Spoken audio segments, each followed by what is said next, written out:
कहानी की शुरुआत होती है मैलरी नाम की एक लड़की से, जो कि एक पेंटिंग बना रही होती है। मैलरी प्रेग्नेंट है और कुछ ही दिन बाद उसका बच्चा पैदा होने वाला है। तभी उसकी बहन जेसिका आती है और मैलरी से कहती है कि तुमने टीवी पर न्यूज देखा है, न्यूज में कुछ अजीब सी खबरें दिखाई जा रही हैं। मैलरी जब न्यूज देखती है तो उसे पता चलता है कि रशिया में एक ऐसी बीमारी फैल गई है जिसमें इंसान अपने दिमाग पर कंट्रोल खो देता है और यह बीमारी उस इन्फेक्टेड इंसान को खुद की जान लेने पर मजबूर कर देती है। रिपोर्टर बताता है कि अब तक पूरी तरह से किसी को भी पता नहीं है कि यह एक बीमारी है या फिर कोई वायरस। बस अचानक किसी चीज को देखकर लोग अपने आप पे कंट्रोल खोकर बेरहमी से अपनी जान ले लेते हैं। न्यूज में बताया जाता है कि यह बीमारी लाखों लोगों में फैल गई है और अब यह बीमारी रशिया से दूसरी कंट्रीज में भी फैल रही है।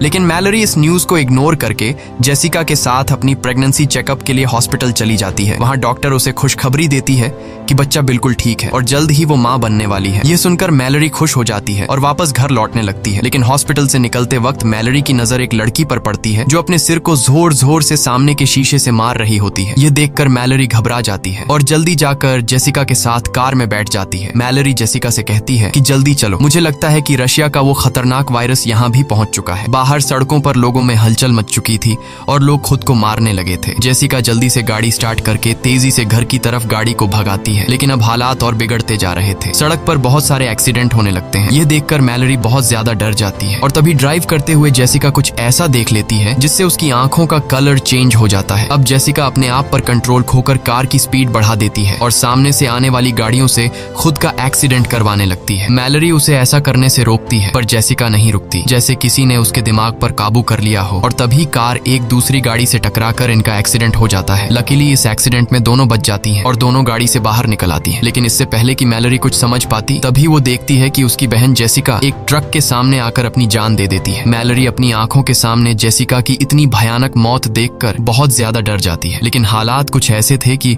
उसे अपनी बहन की डेड बॉडी के पास जाने का टाइम भी नहीं मिलता। वो देखती है कि चारों तरफ लोगों में भगदड़ मची हुई है और मैलरी भी उन्हीं लोगों में शामिल होकर आगे की तरफ दौड़ने लगती है। लेकिन पीछे से उसे कोई धक्का देकर नीचे गिरा देता है। तभी एक औरत उसकी मदद करने आती है, लेकिन इससे पहले कि वो मैलरी को उठा पाती, तभी उसे भी सामने कोई चीज दिखाई देती है और वो औरत भी जेसिका की तरह एक जलती हुई कार में बैठकर अपनी जान दे देती है। इसी बीच टॉम नाम का एक बंदा आता है। वो मैलरी को उठाकर पास के घर के अंदर ले आता है। इस घर में पहले से कुछ लोग मौजूद होते हैं और ये लोग भी अचानक से ये सब देखकर बहुत ज्यादा डरे हुए होते हैं। घर के अंदर मौजूद सभी लोग एक दूसरे से पूछते हैं कि आखिर क्या हो रहा है, पर किसी को कुछ पता नहीं होता। इसलिए ये लोग टीवी ऑन करते हैं। न्यूज में बताया जाता है कि बाहर कुछ ऐसी चीज मौजूद है जिसे देखते ही लोग पागल हो जाते हैं और खुद को मारने पर उतर आते हैं। रिपोर्टर बताता है कि यह वायरस पूरी दुनिया में फैल चुका है, इसलिए जो कोई भी इस वायरस से इन्फेक्टेड नहीं हुआ है उसे चाहिए कि वो अपने घर की सारी खिड़की दरवाजे बंद रखे और घर से बाहर निकलने की गलती बिल्कुल न करे। ये लोग जल्दी से घर की सभी खिड़कियां बंद कर देते हैं और साथ ही साथ खिड़कियों के शीशे भी पेपर से ढक देते हैं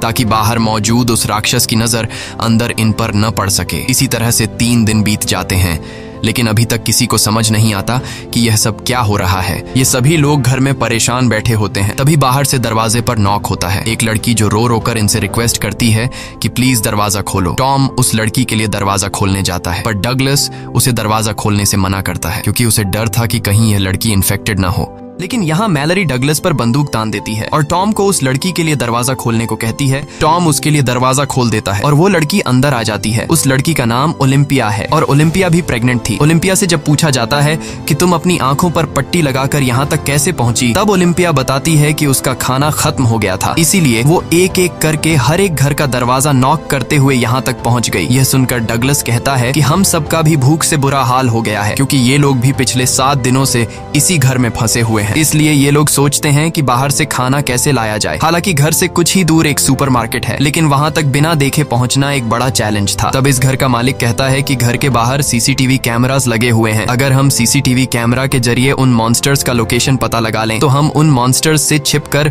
सुपरमार्केट तक पहुंच सकते हैं। और घर का मालिक कहता है कि मुझे नहीं लगता कि इस मॉन्स्टर को स्क्रीन पर भी देखने से इंसान इन्फेक्टेड हो सकता है, लेकिन बाकी सब इसे ऐसा करने से मना कर देते हैं। तब घर का मालिक कहता है कि अगर हमने यह कदम नहीं उठाया तो हम सब भूख से मर जाएंगे। ये सुनकर बाकी लोगों को भी उसकी बात सही लगती है। सब लोग इसे चेयर के साथ रस्सी से बांध लेते हैं ताकि अगर वो इन्फेक्टेड भी हो जाए तो यह खुद को न मार सके, क्योंकि उस मॉन्स्टर को जो भी देख लेता वह खुद को मारने पर उतर आता। इसके बाद बाकी लोग इसे यहीं पर छोड़कर दूसरे रूम में चले जाते हैं और यह बंदा स्क्रीन की तरफ देखने लगता है। कुछ देर बाद स्क्रीन पर हमें एक हवा का झोंका नजर आता है और हम देखते हैं कि उसके चेहरे के एक्सप्रेशंस बदलने लगते हैं। देखते ही देखते उसकी आंखों का कलर चेंज हो जाता है। कुछ देर बाद उस रूम से तेज चिल्लाने की आवाजें आने लगती हैं। यह सुनकर बाकी लोग भी उसके पास दौड़ कर आते हैं, लेकिन उनके पहुंचने से पहले ही घर का मालिक अपना सिर सामने के टेबल पर पटक कर खुद को मार देता है। यह सब देखकर वो लोग बहुत ज्यादा डर जाते हैं और उन्हें एक बात समझ आ जाती है कि इस मॉन्स्टर को चाहे स्क्रीन पर देख लो या फिर आंखों के सामने, ये आपको मारकर ही रहेगा। उसके बाद ये लोग मॉनिटर स्क्रीन को तोड़ देते हैं ताकि गलती से भी इन लोगों की नजर उस मॉन्स्टर पर न पड़ सके। इस तरह से एक दिन और गुजर जाता है और अब उनका भूख से बुरा हाल हो चुका था, इसलिए ये लोग सुपरमार्केट तक जाने का एक दूसरा प्लान बनाते हैं। टॉम कहता है कि हम जीपीएस का यूज करके कार के जरिए उस मार्केट तक पहुंचेंगे, जिसके बाद ये लोग कार के शीशे पेंट से ढक देते हैं ताकि ये लोग न ही बार का नजारा देख सकें और न ही बाहर से कोई उन्हें अंदर देख सके। जिसके बाद 5 लोग जीपीएस की मदद से गाड़ी लेकर बाहर निकलते हैं और धीरे धीरे बिना आगे की सड़क नजर आए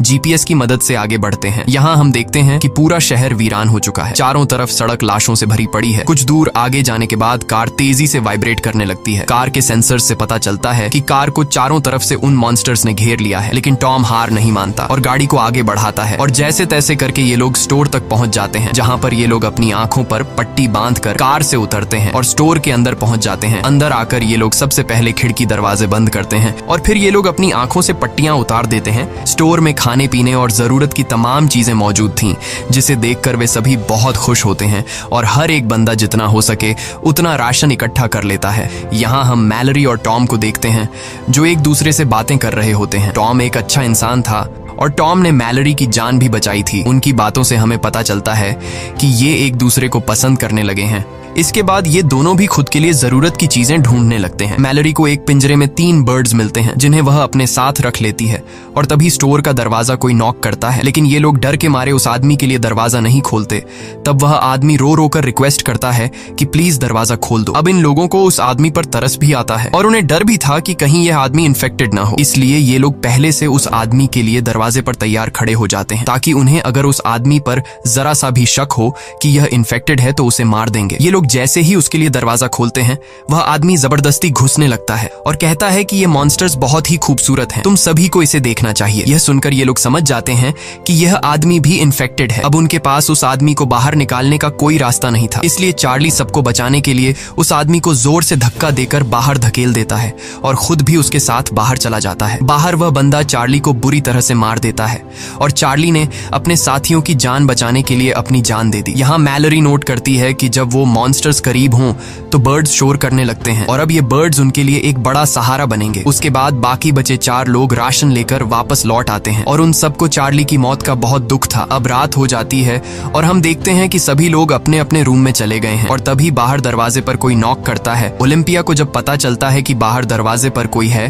तो वो बिना सोचे समझे उस आदमी को घर के अंदर ले आती है, लेकिन तभी मैलरी उसे देख लेती है और उसे गन से शूट करने की धमकी देती है। यहाँ पर घर के बाकी लोग भी कमरों से बाहर निकल आते हैं और एक अनजान आदमी को देखकर ये लोग डर जाते हैं और ओलिम्पिया पर चिल्लाने लगते हैं कि तुमने इस आदमी को अंदर क्यों लाया। ओलिम्पिया कहती है कि मैं अकेले बाहर रह चुकी हूँ, मुझे पता है कि अकेले बाहर रहना कितना मुश्किल है, इसीलिए मुझे इस आदमी पर तरस आकर मैंने उसे अंदर लाया। और यहाँ ये आदमी जिसका नाम गैरी है वह बताता है कि प्लीज मुझे घर से बाहर मत निकालो। वो कहता है कि मेरे घर में कुछ साइको लोग घुस आए थे जिन्होंने मेरे दोस्तों की आंखें जबरदस्ती खोल दी और उन्हें उस शैतान को दिखा दिया जिसे देखते ही मेरे सारे दोस्तों ने सुसाइड कर लिया, पर मैं किसी तरह बचकर भागते भागते यहाँ तक पहुँच गया। यहाँ हमें पता चलता है कि जो कोई भी उस शैतान को देख लेता है तो वो शैतान उस इंसान को कुछ ऐसा दिखाता है जिससे वो बहुत ज्यादा डर जाता है, यानी यह शैतान उस इंसान को उसकी जिंदगी का सबसे बड़ा दुख या फिर नुकसान दिखाता है। ये दुख इतना गहरा होता है कि वो सह नहीं पाता और अचानक बहुत ही ज्यादा डिप्रेशन में जाकर वो इंसान खुद को मार देता है। यहाँ गैरी कुछ और बातें भी बताता है। वो कहता है कि उन साइको लोगों की आंखों पर पट्टी नहीं थी बल्कि वो उस शैतान को देखकर खुश हो रहे थे। गैरी की यह बातें सुनकर हमें पता चलता है कि वो शैतान उस इंसान को नहीं मार पाता जो अपनी जिंदगी में पहले से बहुत ज्यादा दुखी होता है, क्योंकि वो पहले से ही अंदर से टूटा हुआ होता है।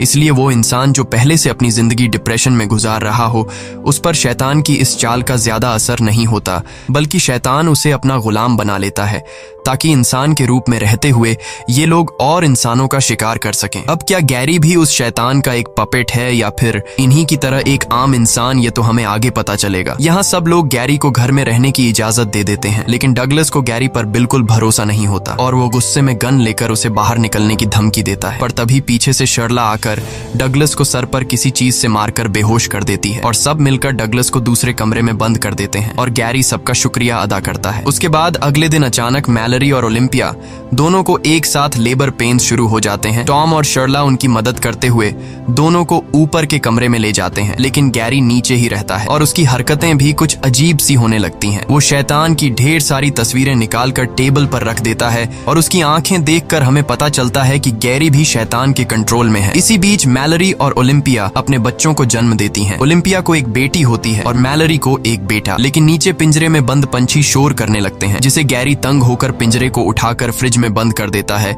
और खिड़कियों पर लगे पेपर्स को उतार देता है। तभी डगलस उसकी हरकतें देखकर समझ जाता है कि वो भी शैतान का एक पपेट है, जो शैतान को देखकर मरते नहीं बल्कि शैतान के कहने पर दूसरों की जान लेते हैं। डगलस चिल्लाकर बोलता है कि मैंने कहा था कि इस बंदे को घर से निकाल दो। डगलस की आवाज सुनकर टॉम नीचे आता है, लेकिन तभी गैरी पीछे से आकर टॉम के सिर पर वार करके उसे बेहोश कर देता है। इसके बाद गैरी डगलस से भी छुटकारा पाने के लिए उसकी तरफ बढ़ता है, लेकिन तभी उसके कानों में बच्चों की आवाजें आती हैं। इसलिए वो डगलस को छोड़कर ऊपर ओलिम्पिया और मैलरी के कमरे में जाता है, जहां वो खिड़कियों पर लगे सभी पेपर्स को हटा देता है और जैसे ही ओलिम्पिया बाहर देखती है वो शैतान के वश में आ जाती है। अब मैलरी को समझ आ जाता है कि ओलिम्पिया अब किसी तरह से खुद को मार कर ही रहेगी, इसलिए वो ओलिम्पिया से उसकी बेटी छीन लेती है और तभी ओलिम्पिया खिड़की से कूदकर अपनी जान दे देती है। उसके बाद गैरी शर्ला को पकड़कर जबरदस्ती उसकी आंखें खोल देता है और वो भी इन्फेक्टेड होकर खुद को खत्म कर लेती है। अब गैरी मैलरी की तरफ बढ़ता है, पर उसने चादर से अपने साथ दोनों बच्चों को छिपा रखा होता है,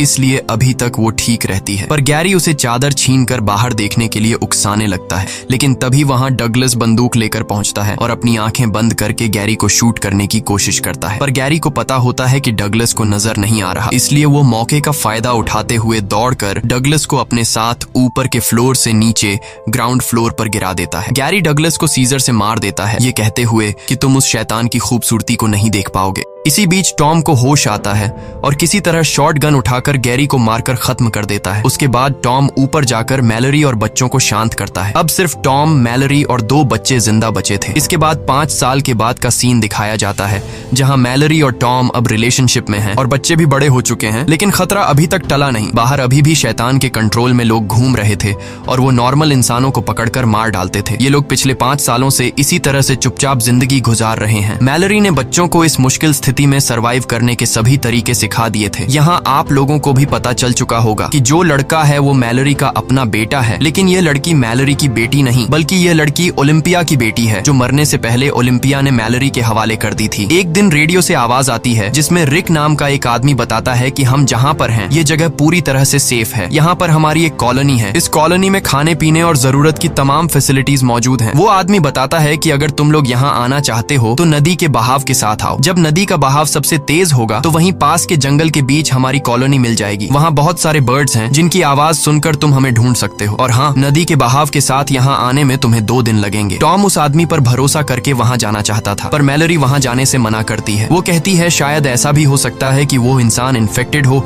जो हमें यहाँ से निकाल कर मार देना चाहता हो। रात को टॉम मैलरी को समझाता है कि अगर हमें जिंदा रहना है तो वहाँ जाना ही पड़ेगा। आखिर कब तक हम लोग यहाँ इस तरह से ब्लाइंड जिंदगी गुजारेंगे। अगले दिन जब ये लोग सामान लेने बाहर जाते हैं तभी कुछ साइको लोग उन पर हमला करने पहुंच जाते हैं। टॉम मैलरी और बच्चों को समझाता है कि यही वक्त है यहाँ से निकलने का। मैं उन लोगों को बातों में उलझाता हूँ, तुम लोग चुपके से पीछे के रास्ते से यहाँ से निकल जाना और नदी से होते हुए रेडियो पर बताई गई जगह पर पहुंच जाना। लेकिन मैलरी टॉम को इस तरह से अकेले नहीं छोड़ना चाहती थी। तब टॉम कहता है कि हमें जिंदा रहने के लिए किसी एक को तो अपनी जान देनी पड़ेगी। इसके बाद टॉम मैलरी और बच्चों को पीछे के रास्ते से निकाल देता है और खुद अपनी आंखों पर पट्टी बांधकर शॉटगन लेकर उन साइको लोगों के सामने आता है। वे लोग टॉम को पट्टी हटाने के लिए कहते हैं, लेकिन टॉम उन्हें बातों में उलझाने की कोशिश करता है ताकि मैलरी बच्चों को लेकर यहाँ से निकल सके। पर तभी वे लोग मैलरी को जाते हुए देख लेते हैं। अब इससे पहले कि वे लोग मैलरी को पकड़ने के लिए उसके पीछे जाते, तभी टॉम गोलियां चलाकर 2 लोगों को मार देता है। इस दौरान वो खुद भी घायल हो जाता है और अब बिना देखे बाकियों को खत्म करना उसके लिए मुश्किल हो रहा था।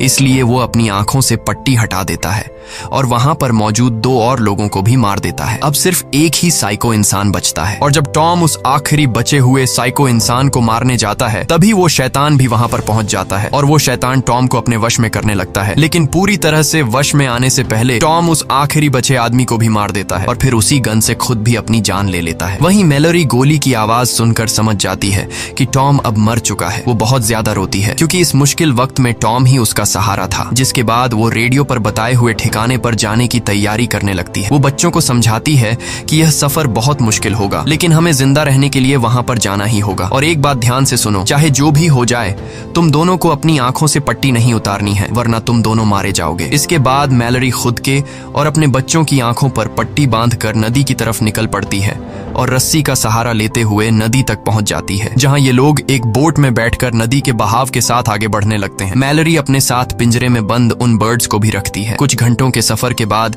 मैलरी रेडियो के जरिए उस कॉलोनी में रहने वाले लोगों से कांटेक्ट करती है जहां वो जा रही है। लेकिन तभी पिंजरे में बंद परिंदे शोर करने लगते हैं और उसी वक्त एक डरावनी आवाज मैलरी को बार बार पुकारने लगती है, पर वो सब कुछ इग्नोर करके आगे बढ़ना जारी रखती है। कुछ ही दूर जाने के बाद वो आवाज उसके और करीब होने लगती है। अब हम देखते हैं कि एक आदमी मैलरी के काफी करीब आकर उससे कहता है कि तुम अपनी आंखों से पट्टी निकाल दो, तुम यहाँ पर सेफ हो और मेरे पास खाना भी है। लेकिन मैलरी बच्चों को चादर से छिपाकर गन से चारों तरफ शूट करने लगती है, जिससे वो आदमी समझ जाता है कि मैलरी अपनी आंखों से पट्टी नहीं हटाएगी। इसलिए वो आदमी बोट के पास आकर मैलरी पर हमला कर देता है और जबरदस्ती मैलरी की आंखों से पट्टी हटाने की कोशिश करता है। और यह आदमी भी गैरी की तरह मैलरी से कहता है कि तुम्हें अपनी आंखों से पट्टी हटाकर उस शैतान को देखना चाहिए, वो बहुत ज्यादा खूबसूरत है। लेकिन मैलरी खुद को बचाने के लिए एक हथियार से उस पर हमला कर देती है और उसे मारकर वहां से बच निकलती है। इस तरह से सफर करते हुए मैलरी और बच्चों को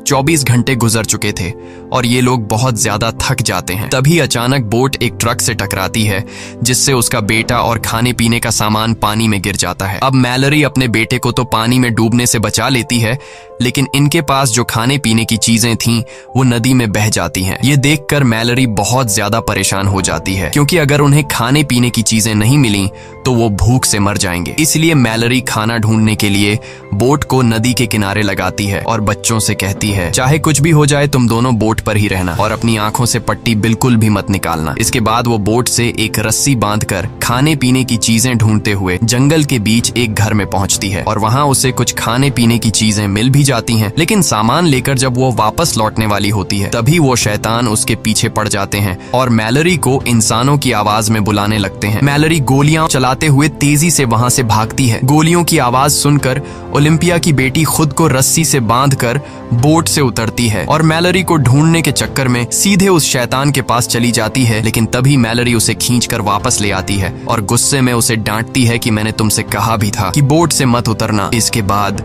ये तीनों फिर से अपना सफर जारी रखते हैं और अब मैलरी और बच्चे 42 घंटे से लगातार सफर पर हैं। मैलरी बच्चों को समझाती है कि अब नदी में एक ढलान आने वाला है, जिससे पानी का बहाव बहुत तेज हो जाएगा, इसलिए बोट को मजबूती से पकड़ कर रखना। थोड़ी ही दूर आगे जाने के बाद नदी का बहाव तेज होने लगता है। ये लोग मजबूती से बोट को कसकर पकड़ लेते हैं, लेकिन यह रास्ता बहुत ही ज्यादा खतरनाक था। तभी अचानक उनकी बोट पलट जाती है और तीनों पानी में गिर जाते हैं और ये तीनों पानी में बहते रहते हैं। अब मैलरी अपने बेटे को तो पानी में पकड़ लेती है, लेकिन ओलिम्पिया की बेटी को जमीन मिल जाती है और वो मैलरी को पुकारने लगती है। लड़की की आवाज सुनकर मैलरी उसे भी ढूंढ लेती है। इस तरह से उन्होंने अपने सफर का सबसे मुश्किल रास्ता तय कर लिया था और अब उनकी मंजिल काफी करीब थी। ये लोग जंगल में आगे बढ़ते हैं और तभी उन्हें परिंदों की आवाज भी सुनाई देती है, जिस तरह से उन्हें रेडियो में कहा गया था। ये लोग परिंदों की आवाज का पीछा करते हुए उसी डायरेक्शन में जाते हैं, लेकिन तभी वो शैतान भी वहां पहुंच जाता है और उनका पीछा करने लगता है। वो शैतान उन्हें अपनी आंखों से पट्टी हटाने के लिए बहकाने की कोशिश करता है, लेकिन मैलरी बच्चों से कहती है कि आवाज पर ध्यान मत दो और आगे बढ़ते रहो। आगे बढ़ते दौरान अचानक मैलरी नीचे गड्ढे में गिर जाती है और बेहोश हो जाती है। बच्चे भी परेशान हो जाते हैं कि मैलरी कहाँ गई। वे लोग मैलरी को यहाँ वहाँ ढूंढने लगते हैं और मौके का फायदा उठाते हुए वो शैतान मैलरी की आवाज में बच्चों से पट्टी उतारने को कहता है। ना समझ बच्चे शैतान को मैलरी समझकर अपनी आंखों से पट्टी उतारने लगते हैं, पर तभी सही समय पर मैलरी होश में आ जाती है और जोर से चिल्लाकर बच्चों को पट्टी उतारने से रोक लेती है और उनकी आवाज को फॉलो करते हुए बच्चों के पास आ जाती है। इसके बाद मैलरी उन्हें लेकर बर्ड्स की आवाज सुनते हुए भागना शुरू करती है, क्योंकि इस बीच वो शैतान बिल्कुल उनके पीछे पड़ा हुआ था और हर एक संभव कोशिश करके इन लोगों को कॉलोनी में एंटर होने से रोकने की कोशिश कर रहा था। पर ये लोग शैतान को इग्नोर करके फाइनली उस जगह तक पहुंच जाते हैं और मैलरी जल्दी दरवाजा खोलने के लिए इन लोगों से रिक्वेस्ट करती है। वो लोग उन्हें अंदर ले आते हैं और सबसे पहले उनकी आंखें चेक करके कंफर्म किया जाता है कि वह इन्फेक्टेड हैं या नहीं। जब उन्हें पता चलता है कि ये तीनों इन्फेक्टेड नहीं हैं, तो वो लोग उन तीनों को कॉलोनी के अंदर ले आते हैं। मैलरी अपनी पट्टी हटाकर देखती है कि ये एक ब्लाइंड स्कूल है जहां ज्यादातर लोग देख नहीं सकते और इसलिए वो शैतान उनका कुछ नहीं बिगाड़ सकता। यहाँ मैलरी की मुलाकात रिक नाम के एक बंदे से होती है। ये असल में वही बंदा है जिसने रेडियो के जरिए मैलरी और टॉम को इस जगह का लोकेशन दिया था। यहाँ बहुत सारे बर्ड्स भी पाले जाते हैं ताकि खतरे की वार्निंग उन्हें मिलती रहे। मैलरी भी पिंजरे में बंद उन परिंदों को आजाद कर देती है। इसी के साथ ये कहानी खत्म हो जाती है। अगर आपको वीडियो अच्छी लगी हो तो हमारे चैनल को सब्सक्राइब और वीडियो को लाइक जरूर कीजिएगा। और अगर आपको इस मूवी का सेकंड पार्ट देखना है तो कमेंट में पार्ट 2 लिखें।